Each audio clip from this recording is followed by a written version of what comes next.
You are watching Grace Television.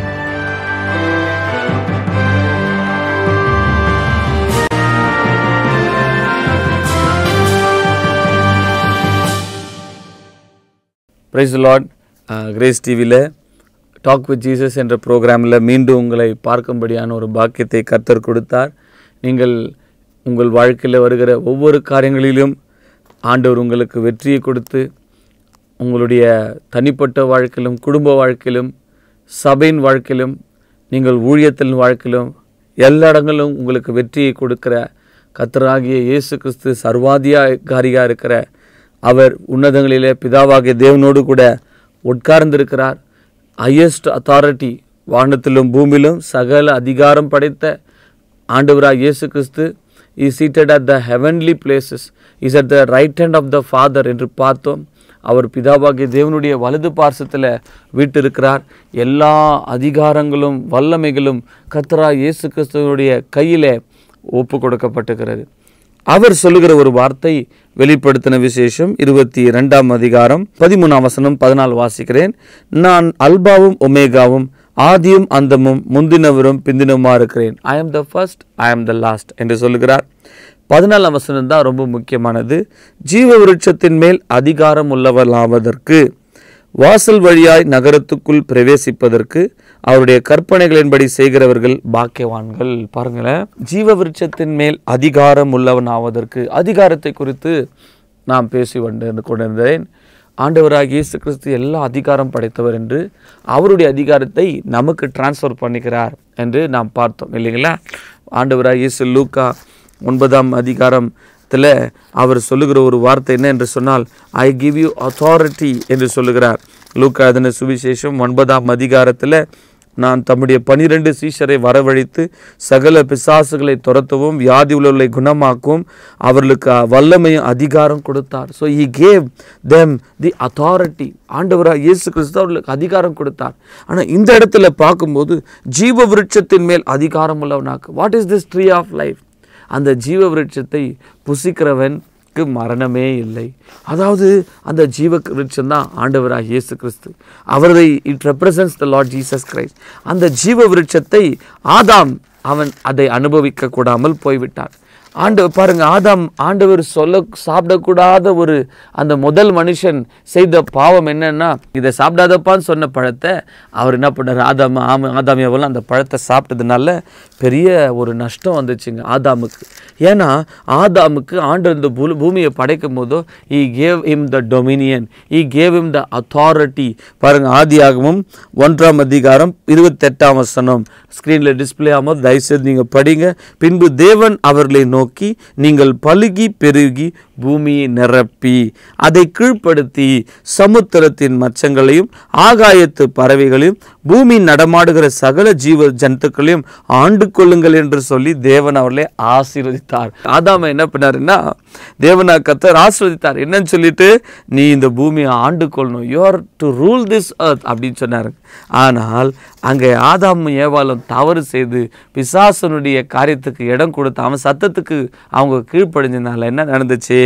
ஆதியாகமம் 3 அதிகாரம் 24 வசனம், அவர் மனுஷனை துரத்தி விட்டு ஜீவ விருட்சத்துக்கு போகும் வழியை காவல் செய்ய ஏதேன் தோட்டத்துக்கு கிழக்கே கேருபீன்களையும் வீசிக்கொண்டிருக்கிற சுடரொளி பட்டயத்தை வைத்தார். பார்த்தீங்களா, ஆண்டவர் என்ன செய்தார்னா, மனுஷனை ஏதேன் தோட்டத்திலேருந்து ஏன் வெளியே அமைச்சார்னா, அந்த ஜீவ விருட்சத்துக்கு போகும் வழி. ஏன்னா அந்த ஜீவ விருட்சத்தின் கனி அவன் புசித்திருந்தான்னு சொன்னா அவனுக்கு மரணமே வந்திருக்காது, நித்திய காலமாக வாழ முடியும். அந்த ஒரு பழத்தை ஆண்டவர் வச்சிருந்தாரு, அந்த ஒரு ஆசீர்வாதம். அதுதான் ஆண்டவராக இயேசு கிறிஸ்து. அவர் தான் நித்திய ஜீவன், அவர் தான் ஜீவ விருட்சம்.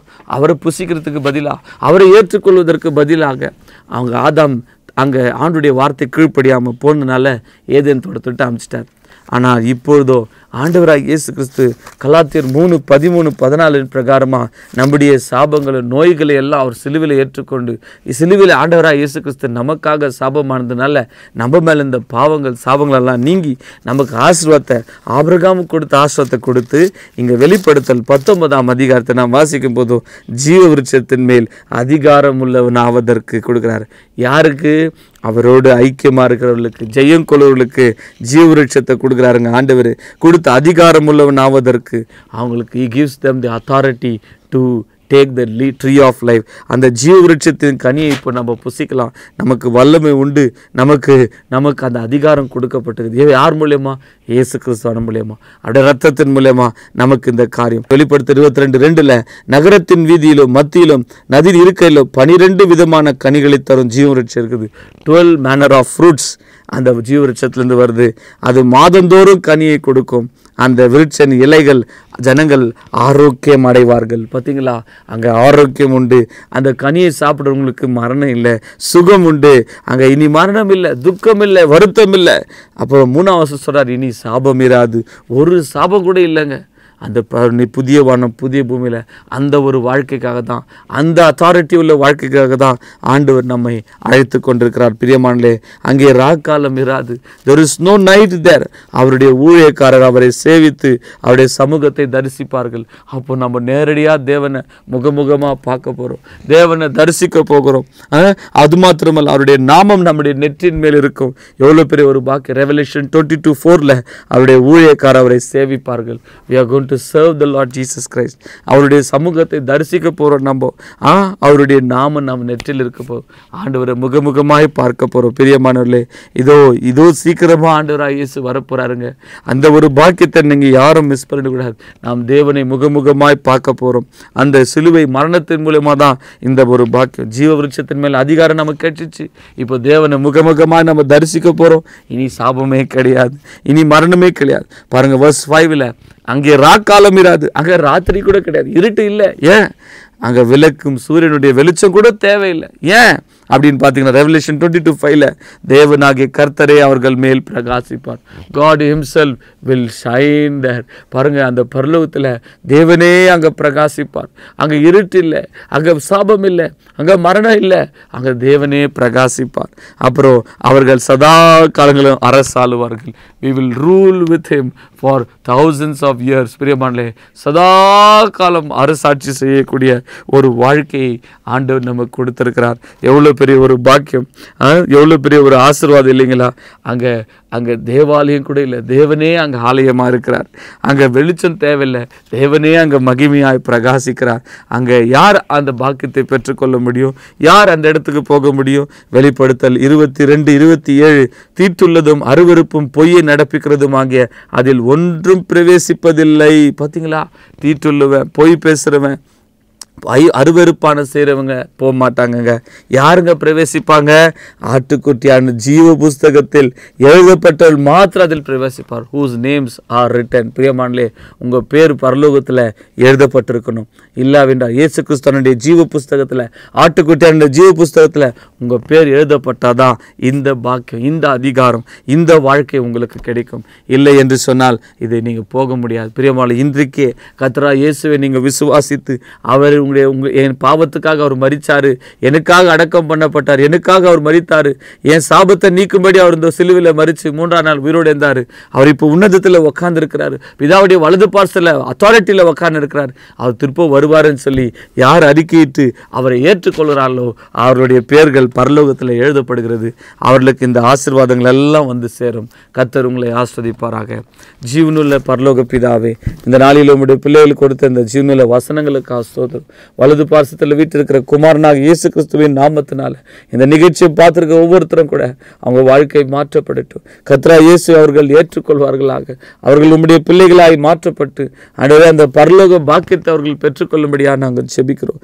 இயேசுப்பா, அவர்களை ஆசீர்வதியும். ஆண்டவரே, அவருடைய பெயர்கள் பரலோகத்தில் எழுதப்படுவதாக.